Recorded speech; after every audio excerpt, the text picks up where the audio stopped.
invitation. It's this department is one of the departments in Israel that I continually hear good things about, and it's very nice to actually be here and have a chance to talk with you.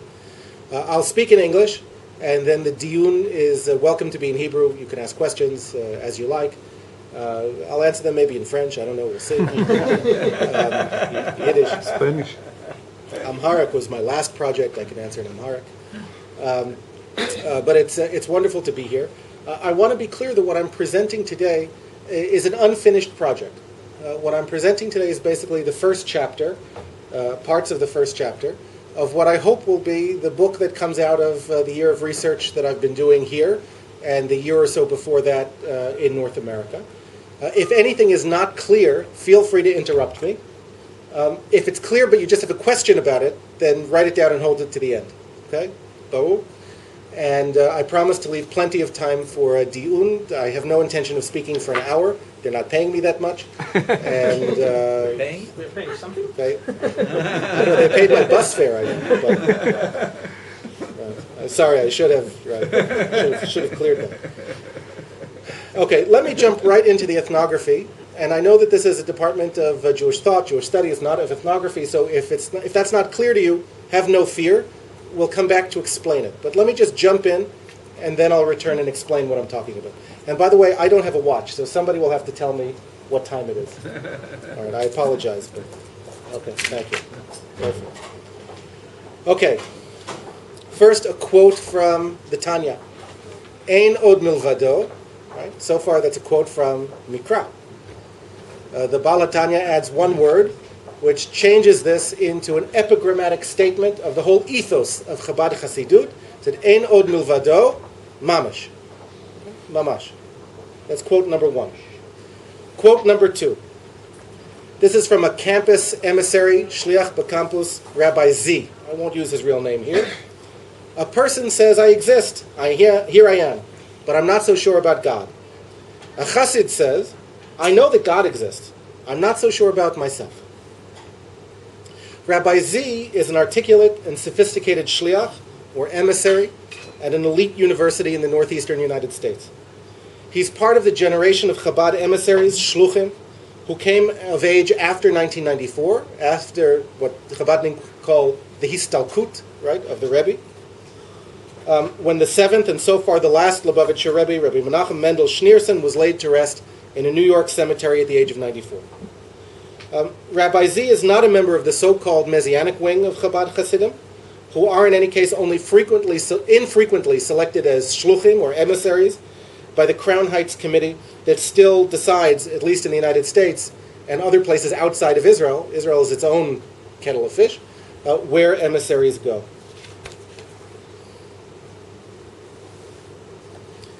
This committee decides where shluchim are sent on campuses, to stopover points for Israeli trekkers and other Jewish travelers from Chattanooga to Kathmandu. He was well selected for the urbane, sometimes intellectually so superior campus on which he works. Yet he became animated when I mentioned to him that I'm interested in learning more about avodas habittul, avodat habittul, the ritual come mystical technique of self-abnegation or self-nullification that's central to the distinctive religious path of Chabad Hasidut. In 5 minutes, over dry cookies and hummus at the Sudah Shlishit, on a rainy April afternoon on campus, he lays out for me some of the central themes and anxieties in Hasidic experience that will inform this ethnographic project. First, Rabbi Z agrees quickly, as do almost anybody that I speak to within Chabad, that Bittul is a defining feature of the Chabad ethos, although he also portrays it as essential to authentic Hasidism in general. Chabad portrays itself consistently as the bearer of authentic Hasidism. The seventh Lubavitcher Rebbe is sometimes described as the ninth Nasi, right, counting from the Baal Shem Tov to the Magid and then through the various Rabbanim of Lubavitch. Unprompted, he tells me something I would later hear from many Lubavitchers. That one of the reasons Bittul is such a hallmark of Chabad Hasidism today is that it has been neglected from their point of view by other Hasidic groups. You know, when you mention that, Bittul, I used to really wonder at how the Rebbe would sometimes speak to other Hasidic leaders about why they don't really teach Hasidism. He would sometimes speak very strongly to them. Lubavitchers don't dress as distinctively as some Hasidic groups do, and there are many today who speak better English, Hebrew, Russian, or French than Yiddish. Emissaries, or shluchim, which are the subject of Chapter 2, illustrate both the uniqueness and the dilemma of Chabad particularly well, inasmuch as they willfully expose themselves and their children to non-Hasidic life with a degree of intimacy that's simply unheard of today in other Hasidic enclaves. Yet Lubavitchers insist that they're one of the few groups still promoting classical Hasidic concepts like Bittul, even among their own adherents, let alone the broader society. Let alone helping to fulfill the vision of the Baal Shem Tov, who is said to have told a disciple in a dream after he had died, or to have seen in a dream that the Messiah told him he would come when all of his well springs go outward, kol ma'anotecha achutza. An emissary to a suburban community outside New York, another rabbi, Rabbi E., who is identified with the Mashiachist wing of Chabad, says that, quote, other Hasidim today are Hasidim in dress, in address, and in some of their customs. But a lot of times they forget about pnimius, the inner teachings of Chabad. Practicing and promoting mystical values like nullification is a mark of authenticity for Lubavitchers, who insist on the uniquely compelling force of the religious path articulated by their 7 historical leaders, begun by Rabbi Shneir Zalman of Liadi in White Russia, and culminating with Rabbi Menachem Mendel Schneerson of Crown Heights, New York. Yet this exchange, which seems to point to little more than an arcane competition for religious authenticity among different Hasidic groups, is also, I will argue, centrally important to the breadth and depth of the concept of Bittul and other religious experiential concepts with which it is linked among contemporary Lubavitchers. My argument, in a nutshell, is going to be that in order to understand a movement like Chabad, you have to start from fundamental categories in religious and mystical experience, which then help to shape everything else. They shape political organization, they shape social life and organization, they shape the way that ethics is perceived, they shape messianism. So starting with a concept like Bittul is really a way of building from the bottom up to try to get a more, not merely sociological sense, but what I would call an anthropological, theological sense of how Chabad functions and what's it about. It's easy to forget that Chabad has been described as one of the most formidable Jewish mystical movements of modern times. Its most visible representatives today are likely to be entrepreneurial, worldly types like Rabbi Z, who admit with some chagrin that he spends more time fundraising and promoting the activities of Chabad on campus than he does in traditional prayer or study. The 15 or 20 scruffy college students who have joined Rabbi Z for Sudah Shlishit at Hillel on a lazy Saturday afternoon seem more interested in their classes and campus politics than self-abnegation, which is emphatically not what their parents spend upwards of $45,000 a year to send them to college to learn. That's a lot of money. What's tuition here? 10,000 shekel. Okay, 7. Some of these students identify as Orthodox, others as liberal egalitarian or conservative, while still others make a point of resisting denominational labels and affiliations. But their friendship with Rabbi Z is built on his warmth and intellectual charisma, not Bittul or anything like that, as far as I can see. You can listen for a very long time to talks by shluchim on college campuses or in suburban North American Chabad houses without noticing, unless you're attentive, the underpinning language of mystical ideals that few in these settings will ever explicitly try to put into practice. So perhaps it's not surprising that when I ask Rabbi Z what events or practices I should be looking for ethnographically in my quest to understand Bittul, he begins with examples that seem almost disconcertingly prosaic. Quote, the way a person defers to the elderly, he tells me, or to a scholar, the way a person acts around other people. One of the dilemmas inherent to any potential ethnography of Jewish mystical life, as Pinchas Giller has argued in his study of Jerusalem's Beit El Kabbalists, is that one can watch for a long time and not see anything except men studying texts. The specter of describing text study or the way people defer to the elderly or any other set of prosaic everyday practices might indeed disappoint the traditional academic scholar of mysticism, for whom a particular canon or alleged form of consciousness really is the subject of inquiry. But I believe that an ethnographer needs to parse things a little bit differently. I want to follow Rabbi Z's lead in telling me where to look for Bittul, not just because there's an ethical value, I believe, to allowing the experience and concerns of the people whose lives we research to help set the agenda for research, but also because his understanding contributes to a different kind of epistemology that's simply richer and more valid to the topic at hand than anything I might have arrived at on my own in a vacuum or just by reading texts. If I understand him correctly, and I think I do, Rabbi Z is telling me that Bittul, nullification, can be, maybe must be, described on a number of different levels simultaneously. It's not just one thing. It's not just inner experience, though the experience of nothingness is on some level obviously a paradox, but also through social dimensions of ethical and ritual conditioning for a life of piety. It's overwhelmingly the social experiential dimensions of a concept like Bittul that help to shape the quotidian spaces of everyday life, and that lend broad cultural significance to more specialized mystical terms and cosmologies. Hasidic theology emphasizes the ratzov v'shov, running forward and back, that characterizes the dialectic of movement between being and self-nullification, or embodied and spiritualized poles of religious life. Analogous to this, I want to suggest that we must be alert to the ratzov v'shov that links mystical elite teachings, like Bittul, with vernacular religious and spiritual practices that run alongside, but also help to undergird them. It's the strength and appeal of this dialectic that has helped to make Chabad into such a formidable spiritual, political, and educational force in the contemporary Jewish world. Possibly without intending to do so, though, Rabbi Z has also called our attention to a certain instability, iyitzivut, that's indigenous to a concept like Bittul because of the delicacy of its attainment and the contestation of its meaning. Lubavitchers certainly invoke their own preconception with mystical teachings like nullification to shore up their claims to Hasidic authenticity against traditionalist critics from other Hasidic groups. But Bittul is also a placeholder in all sorts of conversations about religious authority and personal autonomy that not only have political but also deeply personal and existential significance for many individuals. One estranged former Lubavitcher writes in his blog about whether it might be possible to reconstruct Bittul as a psychological or spiritual technique, like transcendental meditation, so that it could be abstracted from the world of ritual and religious contexts in which it's been traditionally associated. That's a suggestion, of course, most Lubavitchers reject, but it's something that's out there that's being discussed. While dressing their classical teachings in forms that they hope are palatable to highly cultured American or Brazilian or Israeli Jews, in other words, Lubavitchers need to wonder what might happen if their teachings get away from them or become dissociated from the specific Hasidic ethos and way of life that they self-consciously promote. Think about the Kabbalah Center and the way that most traditional Jews look at the Kabbalah Center as somehow inauthentic, as something of their own that got away from them and is expressed in other ways. Chabad is constantly standing at the danger of that process because of the way that they're every place and involved in everybody's life.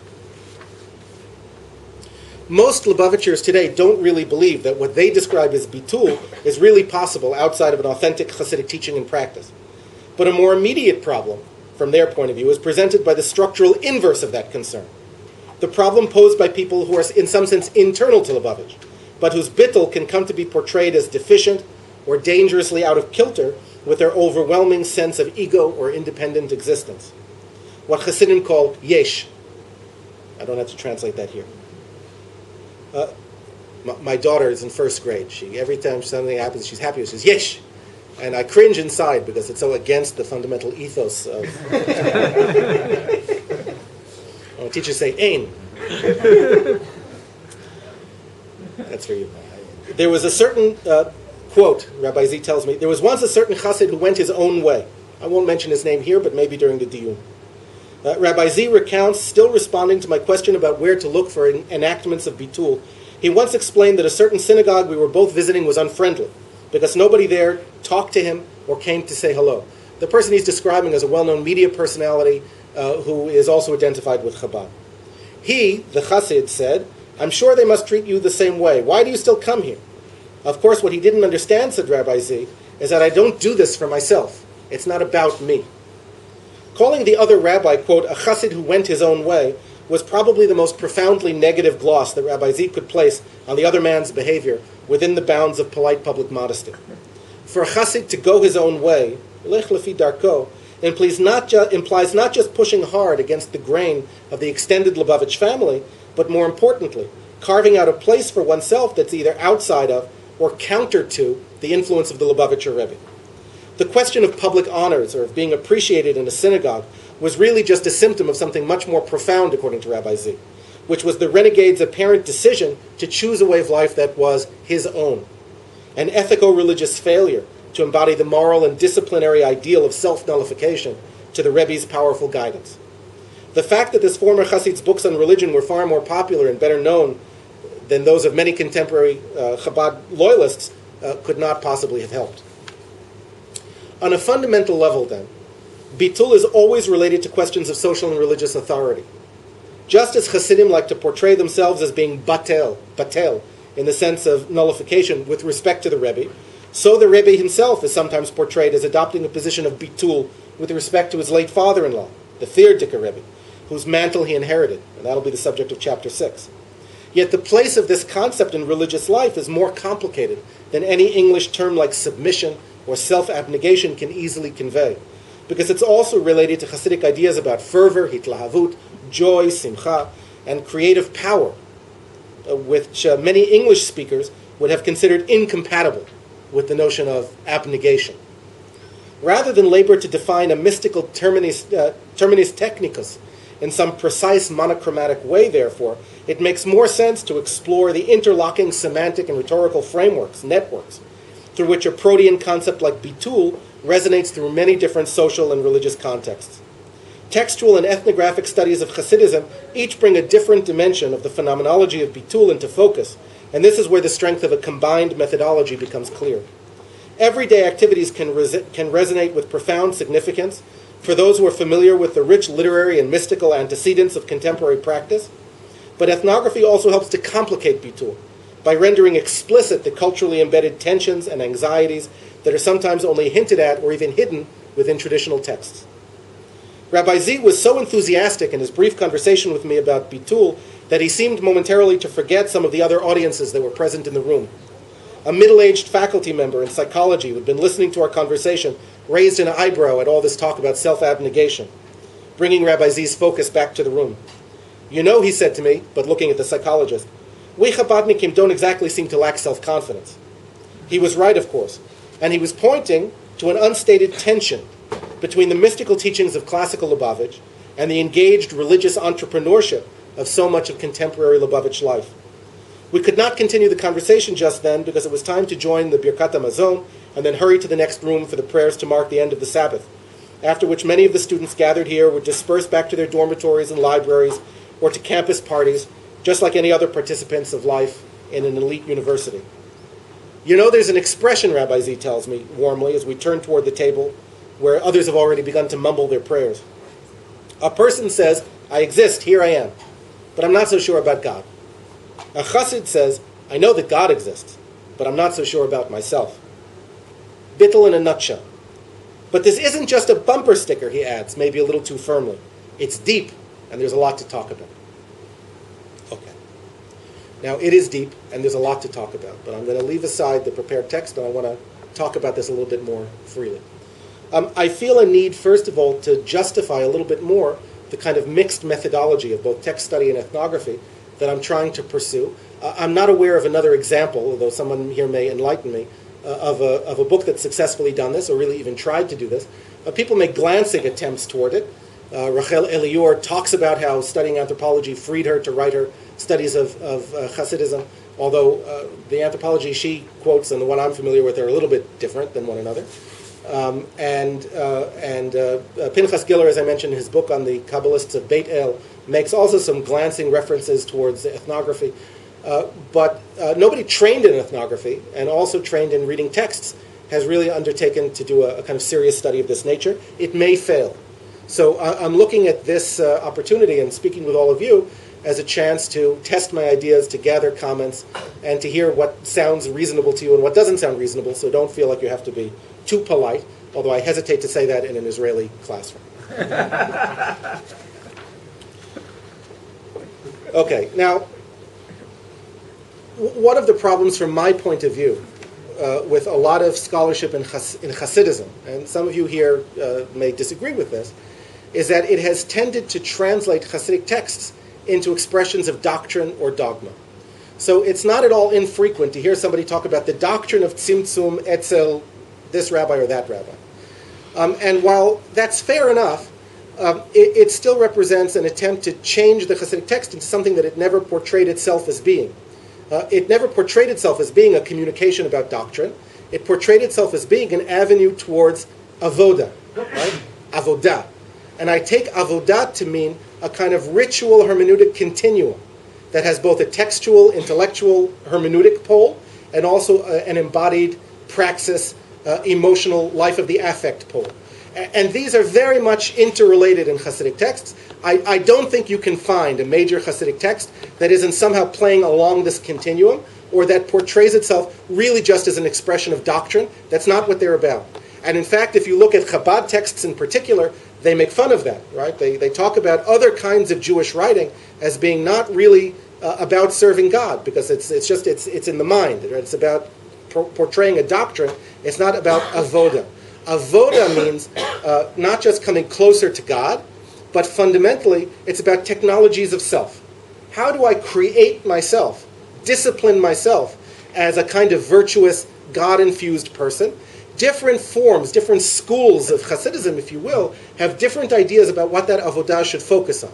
So, for instance, when I wrote about, in the past, when I've written monographs about texts rather than ethnographies of Hasidut, if you look at Mordechai Yosef Lehner of Ishbitza, the Meshiloach, so a term like Bittul appears nowhere in his corpus.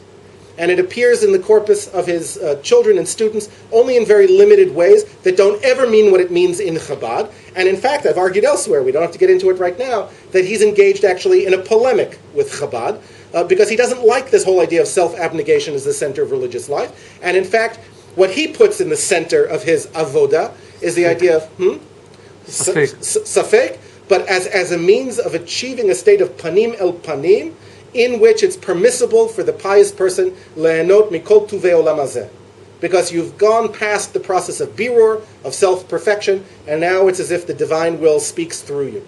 Okay, that's a very different ethos than is present in Chabad texts. If you look at the writings, for instance, of Menachem Mendel Katz, you find that he does occasionally use the term bitul, but he uses it almost only, I think only, in a halachic sense. Right? Bitul in the sense of suppressing my will before the will of the divine. Okay, so I won't eat this even though I really want to because it's not kosher. That's a form of bitul as well. But he shies away entirely from the mystical implications of the term. And that's true in general, I believe, of the whole school of Western Polish Hasidism. But again, that's not really our point for today. My point for today is just to point out that when I talk about Chabad, although Chabad sees itself as an instantiation of Hasidut writ large, there are in fact many different ways of going about this. And within Chabad, by the way, there's an unspoken, or sometimes it's spoken, rule about which other Hasiduyot you can quote and which Hasiduyot you should not quote. And the reason is that Chabad defines other forms of Hasidut as Hasidut Chagat, Chesed Gvura Tiferet, as opposed to Chabad, right? Chochma Bina Da'at. In other words, they frame other Hasiduyot as lacking the profound intellectual dimension, which allows it to become a kind of full transformation of self, and they accuse them of being overly involved in the emotions. Now, this has sometimes been misunderstood in the scholarship to imply that Chabad is just a kind of rationalistic movement. In fact, Chabad was deeply criticized within the Hasidic world on many occasions for being, from their point of view, too radical, for pressing this idea of bitul hayesh or bitul atzmi too far, for putting the idea of Mesirut Nefesh and martyrdom, Kiddush Hashem, in the center, more than some other Hasiduyot did. And there's been a kind of back and forth over the generations between writers in the Chabad tradition and some other writers, each of them putting forward their own view of what avoda really is about. Now, why does this concern me as an anthropologist? Well, here's why. First, let me tell you why being an anthropologist helps to make me a different kind of reader of texts. Okay? Part of the reason is that I'm used to thinking about ritual not as something that adheres in the mind. Whereas I think that very often the scholarship that comes out of a kind of Wissenschaft approach assumes that mystical literature is valuable to the extent that it can be somehow appropriated to the Jewish intellectual tradition. Right? Norman Lamb, just give one quick example off the top of my head, wrote a book called Hasidic Thought, which he publishes keta'im from all different Sifrei Hasidut, but none of it portrays itself as thought. it portrays itself as avoda, right? And that's very different. It's about creating certain kinds of self. It's not about just communicating a certain kind of knowledge. Now, you can make the same claim about Maimonides, but that's not our subject for today, and we'll talk about that another time, maybe. If you invite me back. Maybe I won't get invited back to talk about Maimonides. All right, set it back. I can live with that. Okay? So, because I'm used to thinking about ritual outside of the text, I'm sensitive in a way that some readers have not been to how these things get practiced, and to the extent to which the body is really the subject, or the embodied self, the body/emotional life, and not only the intellectual life. Now, Hasidic texts say this quite openly, but you find that sometimes people sort of gloss over those parts because it doesn't kind of fit in the general Wissenschaft approach to study that still exists in some places. I don't think so much Beersheba, but there are some places which I won't name in which that is still the case. Yeah, okay. Well, he's Rosh Machlaka. I'm mitbatel legabav. So that's part of why I think that not everybody in Jewish studies is going to go out and study anthropology professionally, but that's why I think it would be worthwhile for graduate students in Jewish studies to read a little bit more in the social sciences and anthropology, because you will become sensitive to things in texts that you would have missed otherwise.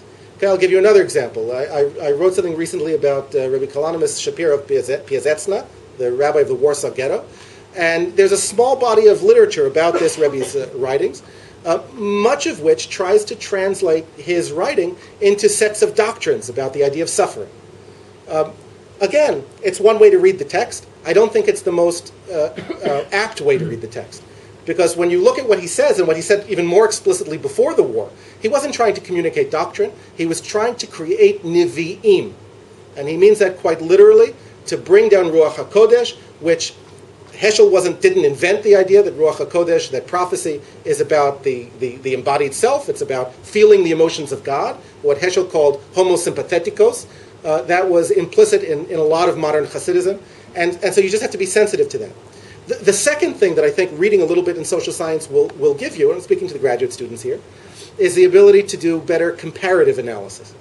So it may be that Hasidut has nothing to do with Buddhism, just as an example, or with practice in India, although Moshe Idel told me this week that he's preparing a whole article on explicit references to the Dalai Lama in early modern Jewish texts, in Hebrew texts, including some that were published in the same printing press as Shivchei Abesh, the first printing.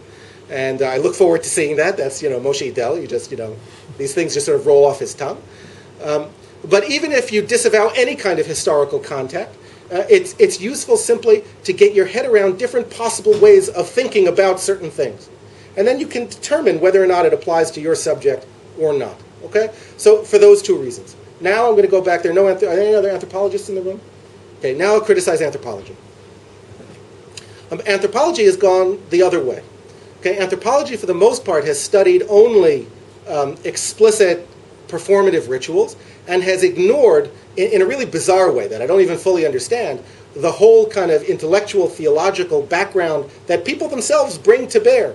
There was a large part of Hasidic literature is about trying to make sense of, or to add a kind of sensible moment to religious practice.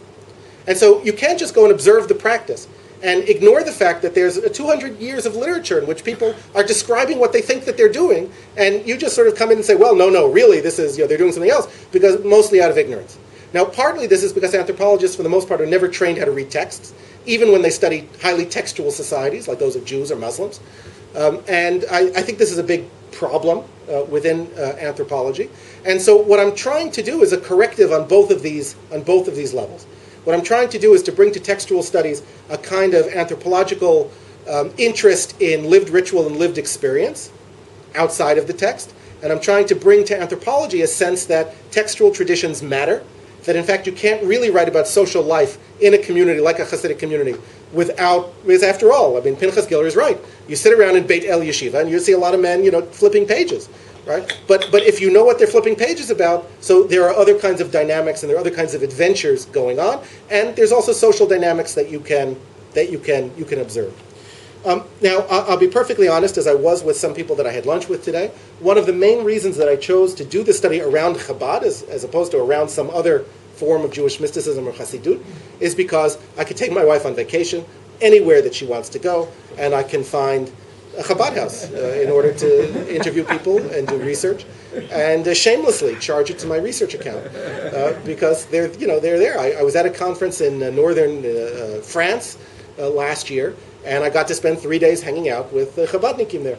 So that tells you something about the movement as well as something about my own pecuniary interest, which is that Chabad uniquely has transformed itself into a completely global marechet today, a completely global movement, which also holds certain interests for me by itself.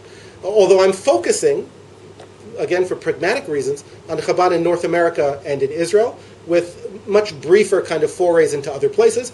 And nothing I say here may bear any resemblance to what's happening in Australia, or Kathmandu, or on the moon, or somewhere else. One day I want to write a novel about, the first Chabadnikim who reach Mars, with the new settlement there. I'm sure they'll be on the first spaceship.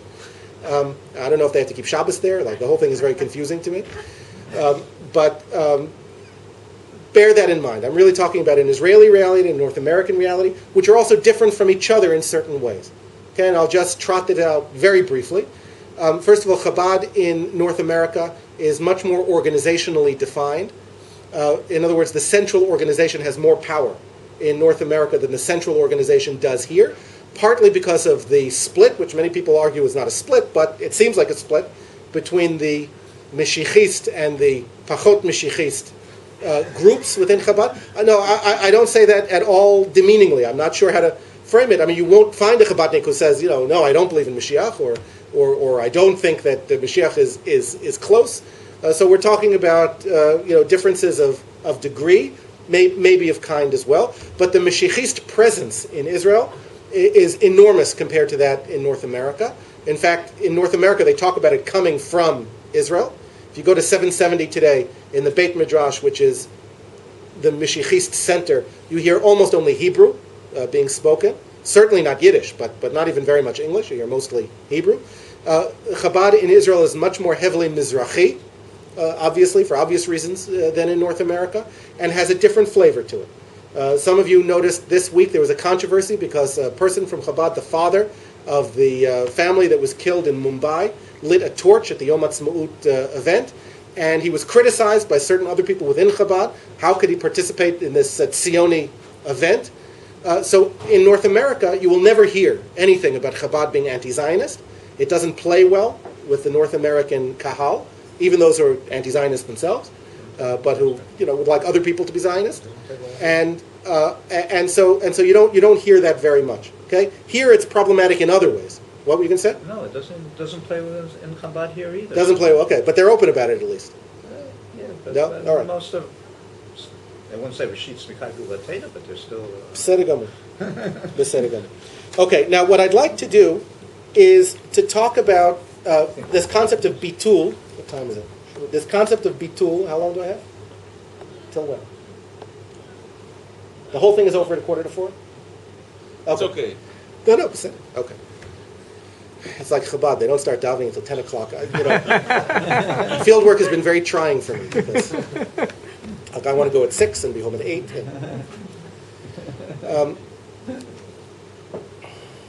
Okay.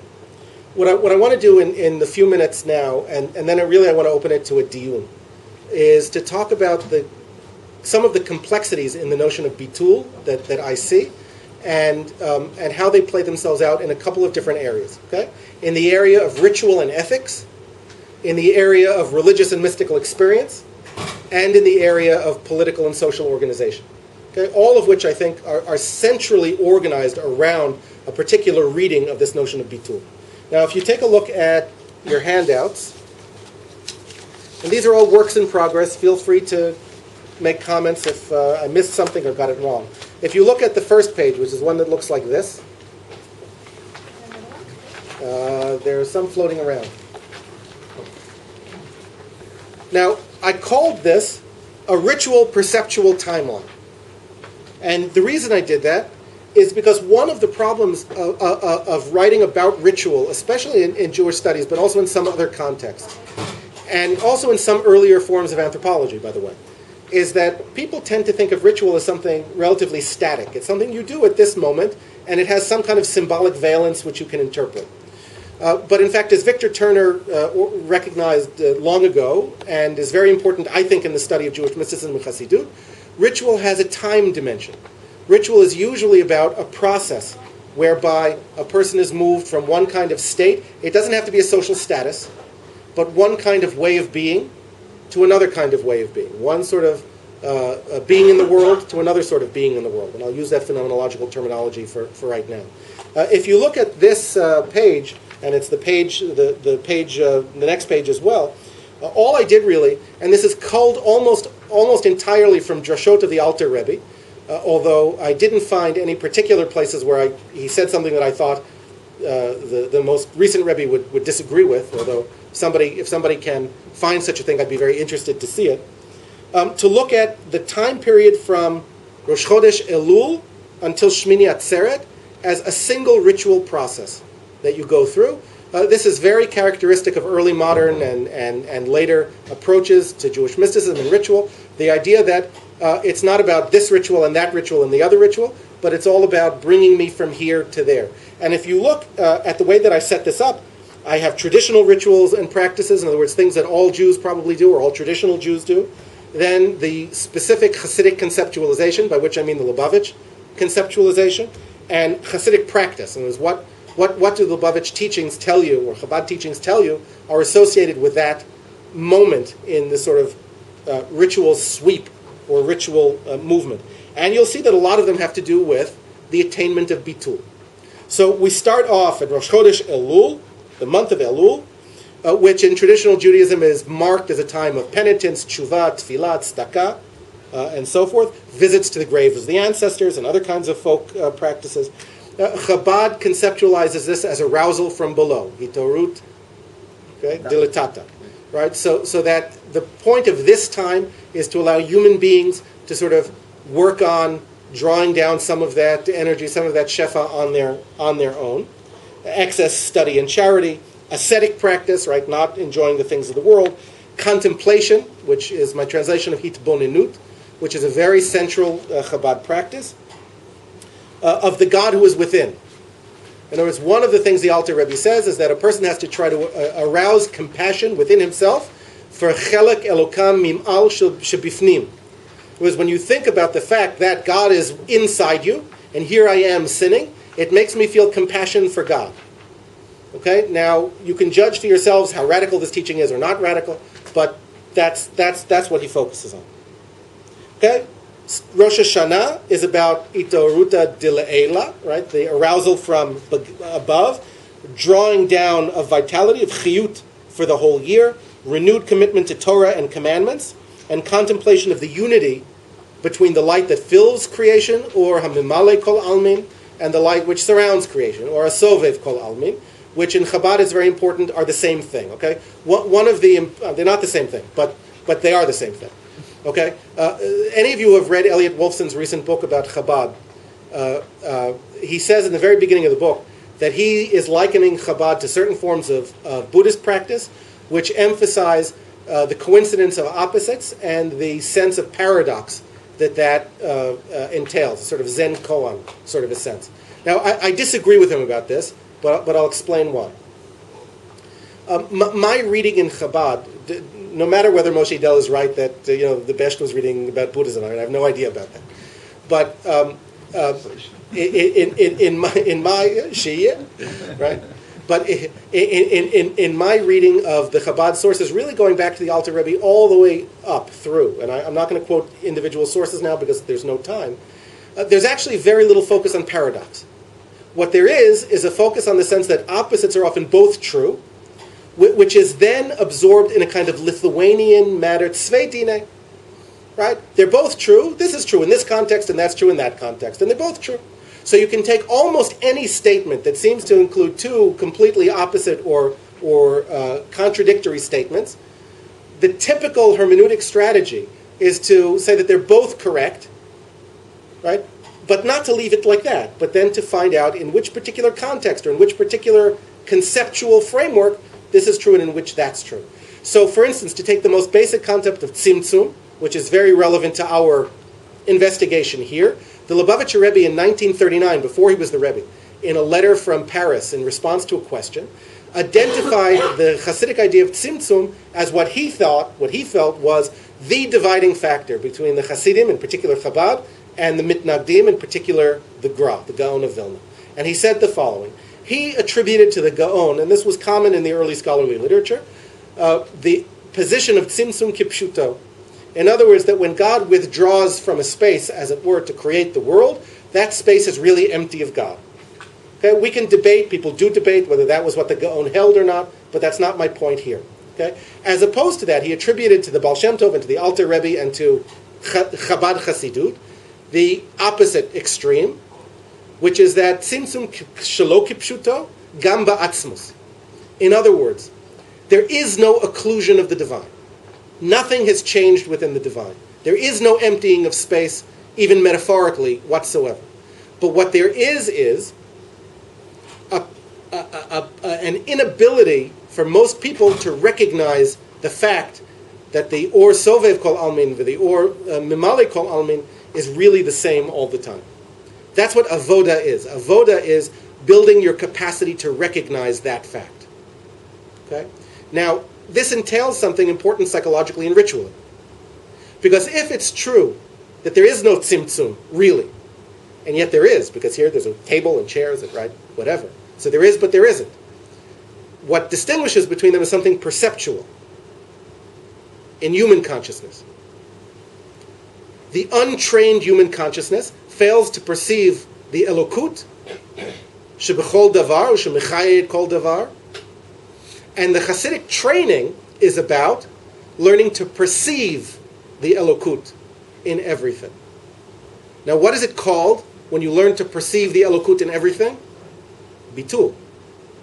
Because it's at that moment when you perceive that you're not faced by a table, but that in a sense you're faced by divinity, and in fact divinity suffuses you also, depending on how far you take it.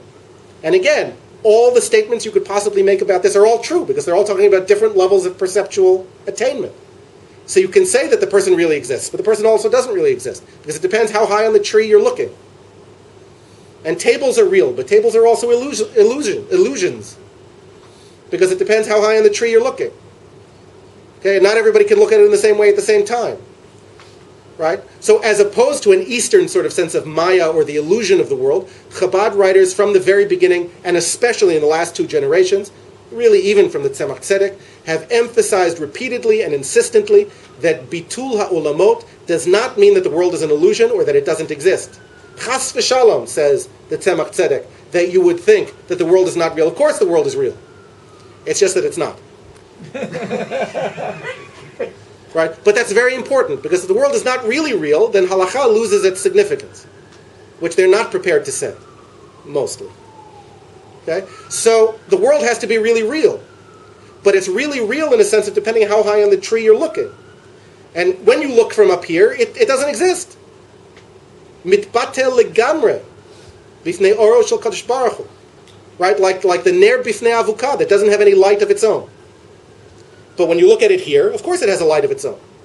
And so it depends on what perspective the person takes when they're looking at it, and they affirm both to be true, not in the sense that Wolfson suggested that this is a paradox that's supposed to expand my mind, but in the sense that I can build this into a logical hermeneutic in which there's a place for each of these realities to be real, to be true.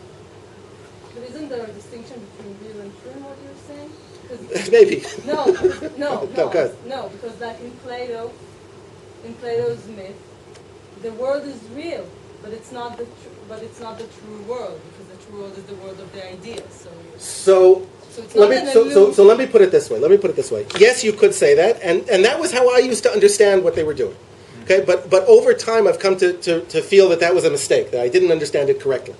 Because in each generation of Chabad, but especially in the more recent generations, especially the Rebbe Rayatz and the most recent Lubavitcher Rebbe, that world of illusion turns out paradoxically to be the real world.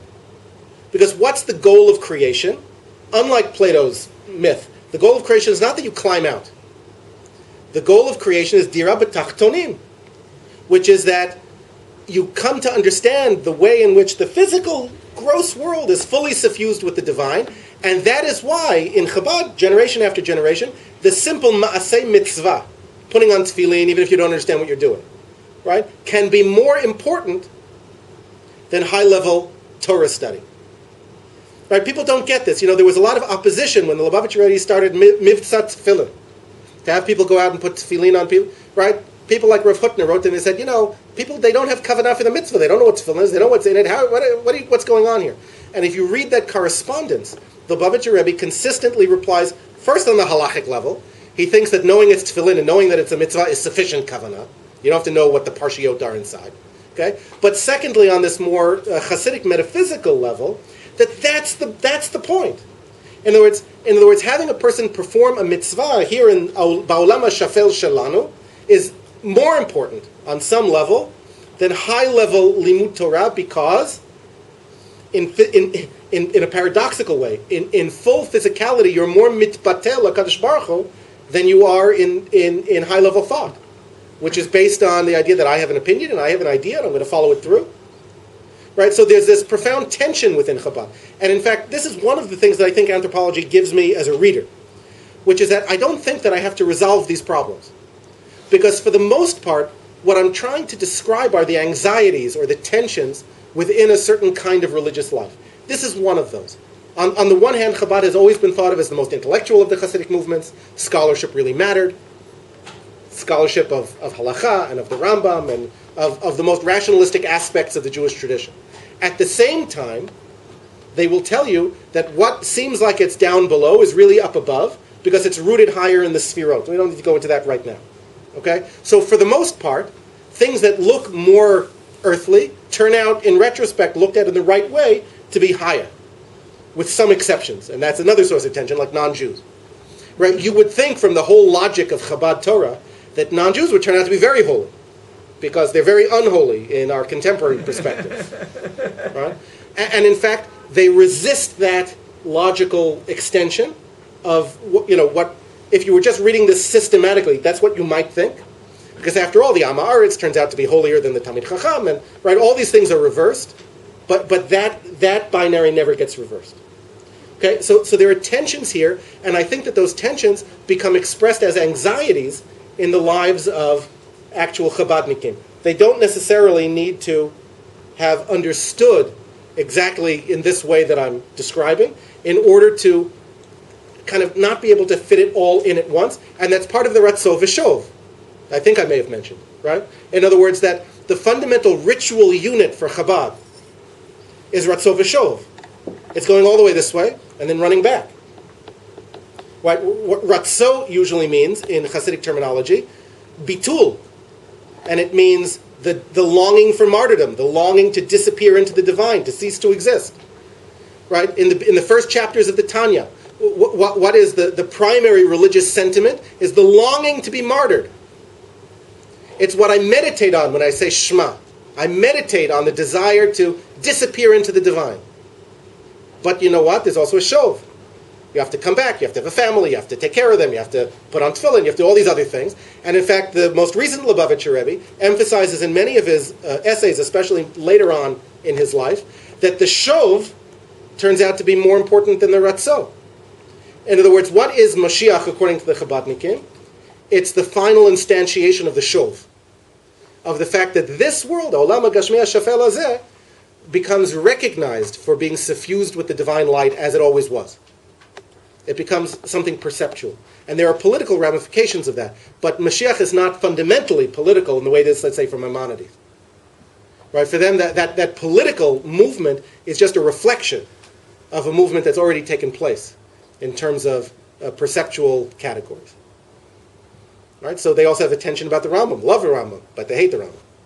Right? And one of the few times that people have really gotten annoyed with me when I talk to them is when I push them on interpretations of the Rambam. No, that's not what he meant. We get into a conversation about it. That's one of the few times that they kind of really get annoyed. Because I think intuitively they recognize that if the Rambam really means what I think he means, a big part of their system falls apart. Right? This is not unique to Chabad, by the way. All the early Hasidim read the Rambam as a mystical text, especially the first chapters, the philosophical chapters, the first chapters of Yesodei Torah. They read as teaching about a kind of pantheistic or panentheistic divinity. That's what yichud, yichidi means, or whatever the language is. But I don't want to get into that now. Okay, turn to the second source sheet, if you will. Now, first of all, I'm sorry, but still in the first source sheet, I just want to call your attention to the column that says Yom Kippur. And if you look all the way at the bottom of that column, which is on the next page, the expression of religious subjectivity associated with Yom Kippur is full identification of the divine and the human I. Midaber Kadosh Baruch Hu mitoch grono shel Moshe is interpreted not just as a statement about Moshe because he was a great prophet, but as a possibility latent in human experience for everybody. Okay, as an expression of Bittul, I can reach the moment in which I'm doing the speaking, but it's not me. I mean, it is me, but it's not me.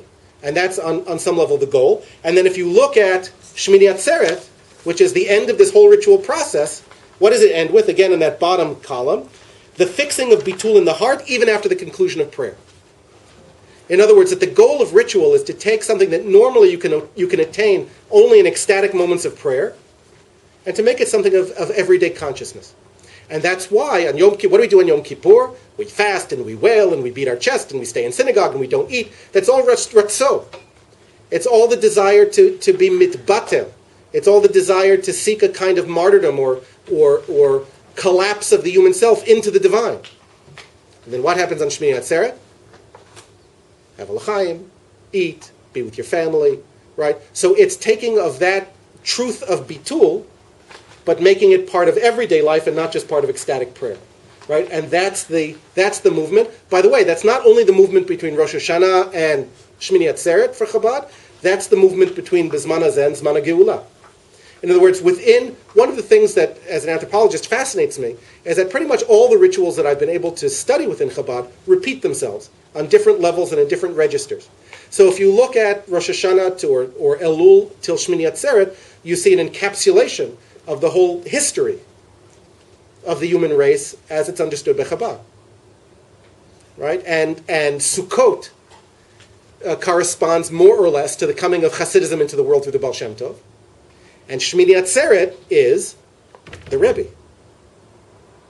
Right? It's when it gets brought all the way down, when you can see divinity in the world around you without any special help. Now that he died, that poses a problem. I mean, it's a problem that people struggle with. They're not sure what to do about it. But that's the system. And that's why, whether or not the Rebbe thought he was Mashiach, I don't get into that. That's not my interest or my expertise. But whether or not he thought that he was, the idea that other people would think that he was intrinsic to what he had been writing for years. It was not just something that kind of, nafal aleim berege echad when he got sick. This was something that follows logically from things that he'd been saying for a long time. He may not have thought it was him. He may have thought it was his father-in-law. Right? But he definitely thought that it was now, or could be now, or should be now, if only people would open their eyes to see. In one of his most radical statements, from my point of view as a scholar of Kabbalah, is where the Rebbe says, in, 1991 or 1992, he says, Avodat ha-birur nigmar. Right? There is no more, separating out of the profane and the sacred, of raising the sparks and casting off the klipot. He said, we did it all. In part by sending people out to put on tefillin on chayalim and giving out candles to women at airports. We finished. So all that's left now is that Shmini Atzeret moment of convincing people to open their eyes and see it. And in fact, that's the difference between the explicitly Mashiachist group in Chabad and the other, is that the Mashiachist group, in a sense, takes this message much more literally. And they say, look, that's what we're doing. And when you read the Rebbe's later writings and use them as a prism through which to interpret the world, everything appears in this kind of messianic splendor. Right? It's a hermeneutic process. It's not a political process. All of a sudden, everything you look at, you see the footprints of the Rebbe. And that's why when I went to the Kinus Artzi, here, there are two Kinusim Artziim here. There's one for non-Messianic Chabad, which this year was in Rishon, where was it? No, it's in Kfar Chabad. And there's the Messianic Kinus, which this year was in Rishon LeZion. And the difference between them, despite one difference was that the Messianic folks are much happier and dance a lot more. and they have a lot more energy. They have a lot more energy. But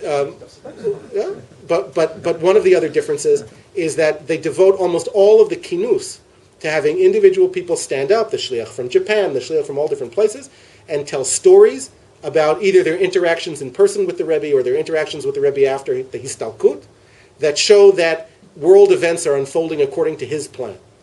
They brought in somebody who is a security expert to talk about how the Rebbe is really guaranteeing that the missiles from Iran don't fall, a whole thing. So it's a hermeneutic process. Okay, now if you look at the next source sheet, I'll finish this quickly, which is this triangle thing. I don't know if it makes any sense to you. But this is the universe. This is the cosmos in a very simplified form, as it appears in Chabad and in some other Kabbalistic sources. So the broadest level, the level of Malchut, is down at the bottom. That's the world in which we live, more or less. And that's a place where a certain kind of avoda is called for. It's called Bittul Hayesh. Bittul Hayesh implies that there's still a yesh, which needs to be mitbatel. Okay? So that's submission, performance of the halacha, also submission to the Rebbe. And then chokhmah, that point, is the very moment where being and nothingness collide, which is chokhmah, koachmah. And that's a place that represents the possibility of a different kind of bitul, bitul bamitziut or bitul hamitziut, which means literally the return of something into nothing, which can either be literal or emotional. But by the way, if you think about bitul in earlier literature, in rabbinic literature, what does bitul mean? It has primarily an ethical and or ritual meaning. It doesn't usually mean that something ceases to exist. What does it mean? It usually means that something ceases to have effective presence. So you talk about bitul avodah zarah, it doesn't mean that the idol is no longer in existence. It means it no longer functions as an idol. Okay? And if you look at bitul chabetz, although there are a lot of debates among exactly what it means, especially among the achronim, but the most simple meaning is not that it's destroyed, literally, that it's gone from the world, but that it ceases to be considered chametz. Okay? I believe, you may correct me about this, I'd be curious, I believe Maimonides may have been the first person to take this terminology and turn it into ontological terminology. When he talks about bitulo shel olam in the very beginning of Yesodei Torah, which means the world ceases to exist, that kind of more philosophical terminology is then taken up by Chabad and some other later mystical texts in order to say that no, bitul can mean it ceases to be effective, but it can also mean no, it vanishes. It doesn't exist because in the face of God, no other existence holds up. Next source sheet. This one here. I want to hold out a possibility, a methodological possibility we could talk about, which is that rather than trying to define exactly what bitul is in a kind of dictionary definition, we do what some anthropologists have called a semantic network. In other words, we try to gather together all the different terms and concepts which circle around this idea and describe how they're connected with each other. And I think that will give us a more realistic appraisal of what bitul actually means in Hasidic life. Here's what I did. I divided the page in two ways. Along the top, you have ontological, experiential, and ethical ritual forms of bitul, which correspond to bitul ha-mitziut, bitul ba-mitziut, and bitul hayesh. Okay, there are other terminologies. These are primary ones. Part of the problem in reading Chabad texts is there's a lot of different terminology. Sometimes they're used interchangeably, but I think this is a good rule of thumb. And then on the vertical line, I have ayin and yesh. And then what I have tried to do is to fit in where different things exist along these different continua. And I'm not going to go through the whole thing, but let me just give you some examples. So, tzimtzum shelo kipshuto, which is Lubavitcher Rebbe's position, is on the plane of ayin, which is a positive plane. Tzimtzum kipshuto is more yesh, because it asserts that the world has some kind of fundamental existence apart from God. Jews are on the plane of ayin and bitul as relative to non-Jews.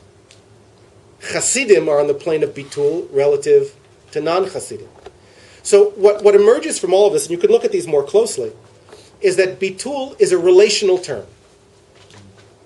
There's almost never bitul muchlat. Bitul is almost always chlapei mashu acher, vis-a-vis mashu acher. So Jews are mitbatel vis-a-vis non-Jews. But tzaddikim are much more mitbatel than Jews.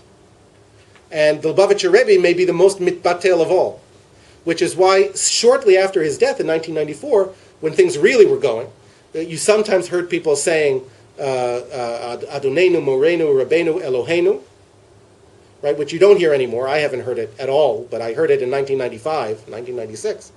And partly because the sense was the Rebbe is so mitbatel that one can even direct prayers to him without it being an avodah zarah, right? Because they pass right through. They pass right through. Chabad itself clamped down on this. There was a book in which this was expressed, which, as far as I know, has vanished from every library in Israel. I can't get a copy of it because they themselves understood that this would get them kicked out of the Jewish or the Orthodox Jewish community. And I don't know anybody who says these kinds of things openly now. Whether they believe them or not, I can't tell you. Now, one final anxiety, and with this I'll stop and we'll have some conversation. One of the fundamental concepts of political and social organization in Chabad is, of course, the notion of shlichut. Shlichus. And just to give you an example of why Bittul is so important here, shlichus is defined technically in Chabad literature as the combination of Bittul muchlat lasholeach, right? Shliach Adam Kamoto, literally. And at the same time, the shliach has to be a person who can figure out on their own, without guidance, how to perform the shlichus. And this is a fundamental anxiety in Chabad consciousness itself. Many shluchim have told me, I feel like a clown. I spent 15 years in yeshiva, and now, I rush through davening in some suburban neighborhood, and I hand out candies to kids, and I talk everything in English. And am I still a chassid? I don't know. On the one hand, I am, because I'm a shliach. I'm here, shlicho shel adam kamoto. I'm here as the Rebbe. One shliach says, when people talk to the shliach, they're looking for his smile. And in the smile of the shliach, they see the smile of the Rebbe.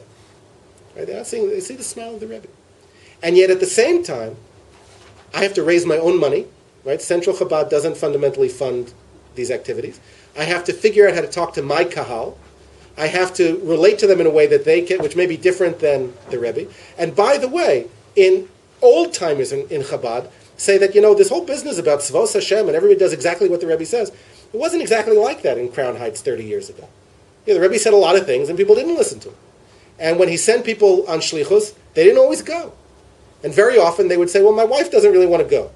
Right? And then the shliach, one of the shlichim in France told me, when the Rebbe first called us in the 1950s, was one of the first things he did. One of the first acts of the Lubavitcher Rebbe and one of the last acts of his predecessor was to send shluchim to North Africa. And he called us in and he said, I want you to go. And we said, no, what are you talking about? And he called us in 2 more times. And finally, on the 3rd time, I said, all right, if this is what the Rebbe wants, I guess this is what we'll do. And he stayed and he was very happy. But many people didn't. Right? There was a sense in which there was a negotiation between the Rebbe and the Hasidim a lot of times. And the Rebbe speaks about this humorously and sometimes bitterly. One Hasid at a Farbrengen disagreed with something that the Rebbe said. The Rebbe said, so now there's 1,000,001 people who disagree with me. Right? So this whole business about shlichut, I want to interpret as a problem in the understanding of agency. Human agency. To what extent am I a free actor? And to what extent am I subsumed in something else, something bigger than myself? And I think this is something that Chabadnikim themselves are uncertain how to deal with, although they don't talk about it in exactly these terms. And on an experiential level, this defines a lot of the anxiety that they themselves often feel about who they are and what they're doing in the world. And as a final note, just to throw it out there, we'll talk about it in the diyun, is this very much complicates the role of gender within Chabad. Chabad is famous for giving much more public roles to women certainly than other Hasidic groups. The Rebbe famously, I think in I forgot what year, I won't say, but in his drasha on Dina Bat Leah, right, who Yatzanit Haita, the Midrash says. She went out and she got herself in trouble. So the Lubavitcher Rebbe says it wasn't her fault. She was going out to be a shluchat, to bring religion to the Benot Haaretz. And the fact that something bad happened to her, I promise you it's not going to happen to you, he says. Chinucha banim alai. Right? I take upon myself your children's education. And Dina was doing the right thing. She wasn't doing something bad, which is very radical. I mean, there are other, but it's quite radical within Jewish interpretive tradition to say this. So on the one hand, there's a sense in which the women are mitbatel to their husbands and to the male authority within Chabad, although I haven't heard anybody use that terminology, and that's why I didn't put it on the sheet. But at the same time, a tremendous emphasis on women's agency. And again, it's that bipartite thing. Shlucho shel adam kamoto, but you have to be an individual to get the job done. And that's where my research is taking me now. And I'll stop here for questions.